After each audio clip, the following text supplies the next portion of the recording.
Number 7, there's a bonus of whatever, 5 to 8%.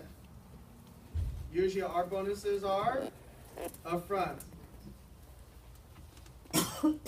So when you're doing a presentation, that's all you have to go over. 7 points.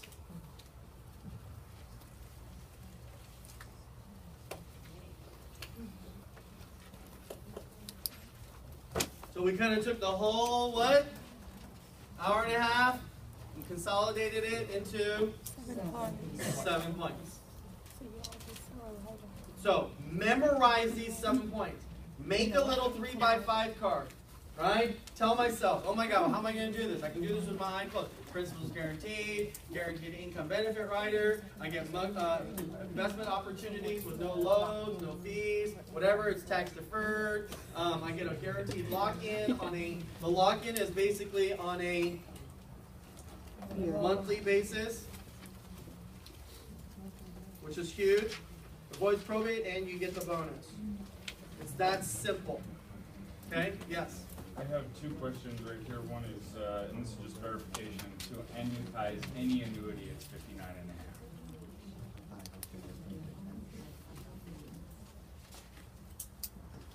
To annuitize? Yeah. What is your definition of annuitizing? The way I understood it is you pile all your funds into it over time, and then at 59.5 is when you can start taking that income at the 5%. So that's not annuitizing. That's not. No. You're just taking an income rider. You're just telling them that you're going to start collecting your income. Yeah. Over here. Okay? The word annuitizing has a bad, what happened was in the past, when the owner of a contract began to annuitize their contract, they lost control of the assets. Ah, okay. So that's not how it's done anymore. Most policies today aren't annuitizing anymore. Okay. You're just exercising your income rider now. Okay. Is there a difference for the presentation for just a fixed index like American Equity? Or So American Equity, which is probably one of our preferred carriers, or some of you guys are selling the 222 through Allianz, okay? You got your guaranteed income principal. You got your principal, you got your interest for income, tax deferred. Well, this is kind of cool. On their investment selection for this right here, I believe they have a no cap. Okay? And then they got the lock-in. Theirs is yearly. Avoid probate, and their bonus is 8%, American Equity. So, pretty much the same. So if you're doing the Prudential, then you use the daily lot. Yes. Yeah. By the way, Prudential, just so you guys know, if you're selling variable annuities, has a daily lock-in. They call it the HD. They lock it in daily. But what's the downside? No bonus. They don't have any products that pay a bonus out. Okay. All right. Make sure you guys are appointed by every carrier for your index policies. And look, just take the brochures, take an application, go out there, present this right here, and just roll over the money. Okay? Seriously. By the way, let me just kind of end it with this. Let me tell you how much you guys get paid on average. Okay, maybe that'll entice you. Okay? Our average account, just FYI, is $200,000. That is our average ticket. Okay? That's our average ticket. It pays out, most of these companies right now are paying out 6%. Which is $12,000. And then you get paid whatever your position is at. So you're going to get paid somewhere between 25 and 80%. Let's say you average what? 50. So you're going to be in that $6,000 per every one of these $200,000 accounts, which isn't too bad. Would you agree? Yes. Okay? And look, you're going to fill out an application, and if you don't know how to fill out the boxes and which one to check off and all that kind of stuff, just go through every page. Wherever there's a little X, just have them sign it. You guys got it? And then you bring it in, and we'll help you what? Check off all the boxes and know what to do. Okay, that's the worst case scenario. We'll help you. You guys got it? I have a Alright. question. Yes. Can you roll over an annuity, an index annuity to another index? Yeah. She says, can you roll over one index annuity to another index annuity? And the answer is? Yes. Yes, but make sure that they're not going to be hit with surrender fees. Okay, so when we say, well, what's a negative? Let's go over that real fast. What are some of the cons? One, it's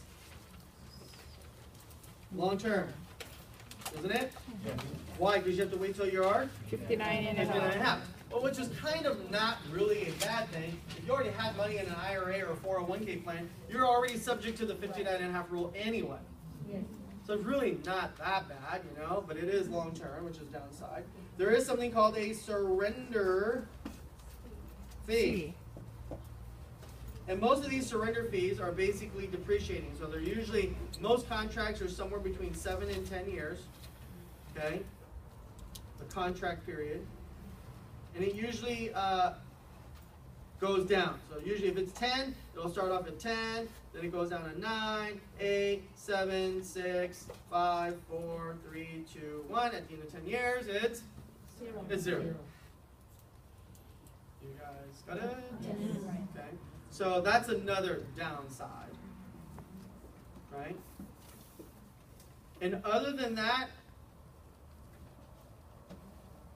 I don't know what's bad about annuities. Okay, so I'm coming across a lot of stress with regards to people taking withdrawals from their 401k after 59 and a half. And so with the, you know, the bonus, it looks like there's a strategy to mitigate the losses that you're going to take drawing straight from a 401k. So you say, hey, let's roll it into this. We make 8% off the bat, and then when you pay your tax, you could take home a little more than you would have without having done the annuity. That make sense? Sort of. Yeah. Run that by me again. So you have a guy, So he's got 100k. okay? He's in a 401k. He's in a 401k. Okay. If he pulled it out himself, he could, you know, he'd get the tax hit right away. Okay. If he So how pulled- much is he gonna take out? Let's say the whole thing. Woo! just They're gonna for take the- out 100 grand Yeah, just for the sake of conversation. before or after 59. After 59. Okay, so 401k, they're 62 years old, Yep. and they're gonna take $100,000 withdrawal, Yep. which means they'll probably be paying 40%. Yeah. Okay. So that means they're gonna pay what? $40,000. So they're gonna net 60. 60. Got it. Okay. So Instead, now we're gonna roll that over. the single premium immediate. SPIA. Yeah. Put in 108. Yeah. And then go straight to the income rider, right? Okay. And now they're gonna take an income, and let's just say at that age they'll probably get, let's say, 5%. Yeah. So they'll get like $5,000 roughly. Yeah. And they'll take the hit. And the older term, long term should have gone up because they're taking a smaller hit per year on the percentage and then not getting the 8% additional, right? Yes. Yeah. It just makes sense to roll that over. No, you rolled it over. Yeah, definitely roll it over. You know what I mean? Yeah. But if the person needs 60,000 up front, this may not be the way to go. Yeah.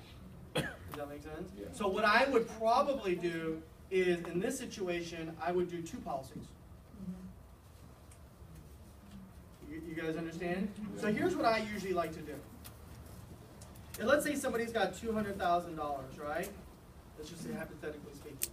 And then they say, you know, my first year after I retire, I really need like $40,000 right away. Okay? Then you know what I'm going to do? I'm going to put $40,000 here into an SPIA. Does that make sense? Yes. And then I'll put the other $160,000 over here in an SPDA. You guys got it? So you can divvy your funds up that way too. Okay? And then I may even take this one and divvy it up two ways. I may put this one in a 4-year surrender and then maybe this one in a 7-year surrender. You guys got it? So I might put $80,000 here and $80,000 here. Because a lot of times they retire at age 60 and they go, I need this money at age what? 61. But then I don't really need any other money after that. And then I'm going to start collecting this at age 65. You guys got it? So I kind of divvy my money up over time. So there's these So if you incremental. put the 40 in the SPIA, you could get that whole 40, or that gets then distributed? Yeah, we can put it up front or they can take an income from it. So you could take the whole 40? Yeah, at once. because SPIAs have no surrender fees.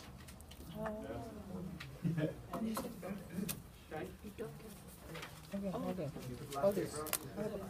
Say what? The previous paper, can you? Previous paper, let's see. Oh, you want to make the money part? I just didn't get the last. Does Phoenix have bonus? No. Okay, yeah. that's- Oh, because if you had a bonus, you Yeah, there you would be would. surrender fees, yeah. So if they're taking everything in. Oh, just for the rollover papers, you would do that? They're gonna be doing taxes. If you do the immediate Yeah. bonus. If you roll it over, just take part of it out. Oh, the Another tax? thing that's a No, new. no, the bonus, the 8% bonus. So what's the point of doing it this? You know how at the end, they pay their taxes. Oh, you need that money right away. Or something like that. Because they usually, and you just take, you're taking it out. I mean, they have, To but take it they're out, not pay doing the fees, put it They're back not in, paying it. and take it out. Don't do that. I'm You saying don't, you roll. it's the 1099 Example R of the that they get. Okay? So they automatically, the taxes are taken out as they're pulling out their income stream. Oh, you can opt that on the app though. Some people opt not to take the taxes out. Some people say, don't take any of my taxes. And then they can, whatever, okay. Yeah. Because then they send the money to the IRS, but I want to hold my money. You guys understand what I'm saying? I don't want somebody paying my taxes for me. I want to pay my own taxes. Right? So I always say, no, I like not to have any taxes withheld. Right? Yeah. On your previous example, why put the 40,000 through the SPIA? Like, why not just withdraw it as cash? You could do that too, Yeah. but it's not earning interest, right? They need the whole money. They're gonna blow 40 grand. They're gonna buy a brand new car with it or something, or. That was the first thought process, yes. Oh, then just take the money. Yeah, then you won't do a SPIA. Most people say, I just need that money for the year. Okay, so you get your interest for the year. Yeah, you can get your, so I take my 5 grand that month and the other 35 is being used for the year.